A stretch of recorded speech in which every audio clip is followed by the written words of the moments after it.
Experiment 3 has a red LED and a 220 ohm current limiting resistor in series connected to GP16 on the Pico, with a potentiometer used to control the brightness and a momentary push button used to turn it on and off.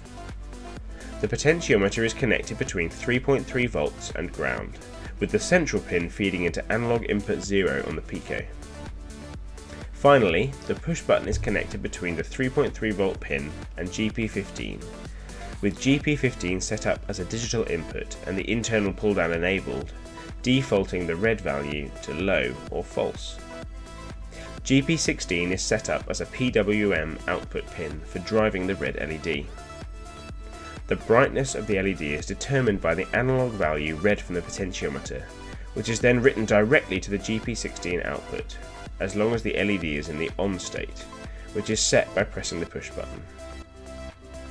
The code uses an interrupt and handler to create a latching switch, meaning the LED will stay either on or off after the push button has been released, alternating between the two states with each press.